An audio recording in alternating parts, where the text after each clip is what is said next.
সুপ্ৰভাত আপোনালোক সকলোকে মোৰ এড্ৰেছ ফ্ৰেণ্ড চেনেলটোলৈ স্বাগতম জনাইছোঁ। কালি ইতিমধ্যে ডিব্ৰুগড় ইউনিভাৰ্চিটিৰ BEd এণ্ট্ৰেন্সৰ ৰিজাল্ট ডিক্লেয়াৰ কৰিছে। যদিও 22 তাৰিখে ৰিজাল্ট দিম বুলি কৈছিলে, কিন্তু কালি সোনকালেই দি দিলে ৰিজাল্টটো। গতিকে আমাৰ এইবাৰ BEd এণ্ট্ৰেন্সত দিয়া কেণ্ডিডেট বহুত আছিলে, প্ৰায় 10,000 মান আছিলে নেকি। তাত আপোনাৰ বেছি হোৱা হেতুকেও এইবাৰ কাট অফো বহুত যোৱা দেখিবলৈ পাইছোঁ আমি। এইবাৰ আপোনাৰ যিসকলে 30 পাইছে বা 30 এবভ পাইছে সেইখিনিহে এলিজিবল হৈছে। গতিকে যিখিনিয়ে 30 অৰ এবভ পাইছে সেইখিনি সকলোকে মোৰ ফালৰ পৰা শুভেচ্ছা থাকিল। আৰু এতিয়া তেওঁলোকৰ মনত এটা প্ৰশ্ন খুব উদয় হৈ আছে যে আমি এতিয়া কি কৰিম বাৰু, কেনেকৈ এপ্লাই কৰিম। গতিকে আমাৰ ডিব্ৰুগড় ইউনিভাৰ্চিটিৰ আণ্ডাৰত যিখিনি প্ৰাইভেট আৰু গভৰ্ণমেণ্ট BEd কলেজ আছে সেইখিনি আমি এতিয়া কেনেকৈ এপ্লাই কৰিম সেইটো লৈ আমাৰ বহুতৰ প্ৰশ্ন হৈ আছে মনত। গতিকে এতিয়া যিহেতু আমাৰ কালি ৰিজাল্ট দিছে, গতিকে আৰু 2-3 দিনৰ পৰা 7 দিনৰ ভিতৰত আমাৰ প্ৰাইভেটে হওক বা গভৰ্ণমেণ্টে হওক ডিব্ৰুগড় ইউনিভাৰ্চিটিৰ আণ্ডাৰৰ সেই ইনষ্টিটিউটবিলাকে আমাক নটিচ জাৰি কৰিব। আৰু প্ৰত্যেকখন ইনষ্টিটিউটে নিজাভাৱে নটিচ জাৰি কৰা, সেই অনুসৰি আমি এপ্লাই কৰিব লাগে। গতিকে আমি যিসকলে এতিয়া 30 আৰু 30 এবভ পাইছে সেইসকলে গভৰ্ণমেণ্টে হওক প্ৰাইভেটে হওক সকলোতে এপ্লাই কৰিব পাৰিব।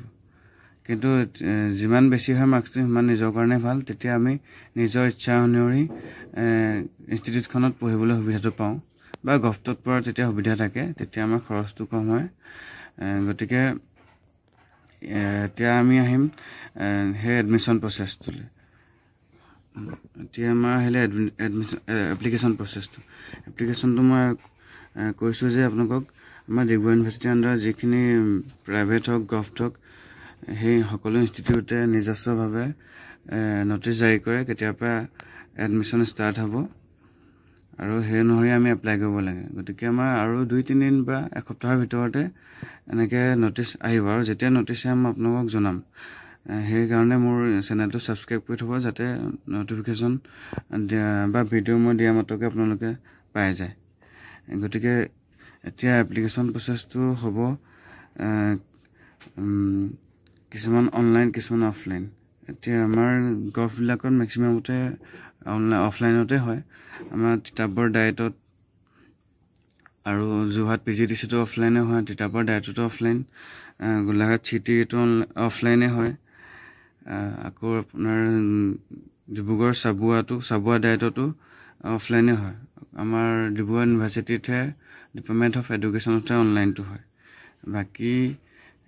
বাকী প্ৰাইভেট কেইখনৰ সম্পৰ্কত মই পিছৰ ভিডিঅ'ত জনাম বাৰু, যেতিয়া আপোনালোকৰ এডমিশ্যনৰ কাৰণে নটিচটো আহিব।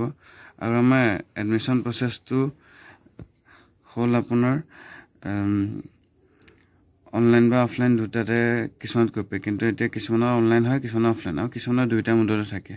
আৰু ইয়াৰ পাছত আমাৰ এপ্লাই কৰাৰ পিছত আমাৰ এটা মাৰ্কছ কেলকুলেশ্যনৰ কথা থাকে। আমাৰ যিহেতু কালি 70 মাৰ্কছৰ ভিতৰত ৰিজাল্টটো দিছে, 70 মাৰ্কছৰ ভিতৰত আপুনি ধৰি লৈছোঁ 35 পালে যেনিবা, দেন আপুনি আৰু 30% আহে আমাৰ 10% আহে SSLC, 10% আহে হায়াৰ ছেকেণ্ডেৰী, আৰু 10% আহে বেচেলৰ ডিগ্ৰী বা মাষ্টাৰ ডিগ্ৰী।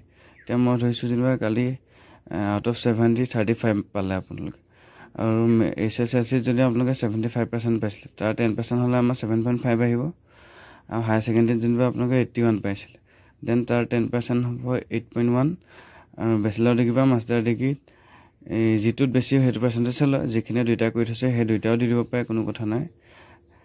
যিখিনিয়ে যেনিবা অকল ডিগ্ৰী উঠিছে সেইখিনিও কোনো কথা নাই, সেইখিনিয়েতো অকল ডিগ্ৰী দিলেই হ'ল। যিখিনিয়ে মাষ্টাৰ ডিগ্ৰী কৰি থৈছে সেইখিনিয়ে মাষ্টাৰ ডিগ্ৰীও দিব পাৰে, ডিগ্ৰীও দিব পাৰে, বা দুইটা দিলেও কোনো কথা নাই। যিটোত মাৰ্কছ বেছি সেইটোৱে তাত এড কৰিব। তাৰ যেনিবা আপুনি 7.2 বা 72 পাইছে, 7.2 পালে আমাৰ 10% 7.2 যাব, কাৰণ পাৰ্চেণ্টেজলৈ কনভাৰ্ট কৰিলে 72 হয়। গতিকে আমি গোটেইটো প্লাছ কৰিলে এতিয়া 57 হয়। এতিয়া আমাৰ ইনষ্টিটিউটবিলাকে আউট অফ 100ৰ ভিতৰত এতিয়া আপোনালোকে 57.8 পালে যেনিবা। গতিকে এনেকৈ আউট অফ 100ৰ ভিতৰত ওপৰৰ পৰা যিমান মাৰ্কছ বেছি আছে মেৰিট ৱাইজ লিষ্ট মাৰি আহিব, আৰু সেনেকৈ এডমিশ্যন প্ৰচেছটো হয় আমাৰ। বা আপোনালোকে যেতিয়া ফৰ্ম ফিল আপ কৰিব এনেদৰে 10% মেট্ৰিকৰ 10%, হায়াৰ ছেকেণ্ডেৰী 10%, বেচেলৰ ডিগ্ৰী বা 10% মাষ্টাৰ ডিগ্ৰীটো এড কৰি দিব তাত। এনেদৰে এড কৰাৰ পিছত আমাৰ এসপ্তাহৰ পিছতে ৰিজাল্ট দিব প্ৰায় এপ্লিকেশ্যন কৰাৰ পিছতে। যেতিয়া ৰিজাল্ট দিয়ে মই আপোনালোকক অৱগত কৰিম। সেইটো কাৰণে আপোনালোকে চেনেলটো ছাবস্ক্ৰাইব কৰি থ'ব। আৰু এতিয়া আহিলোঁ আমাৰ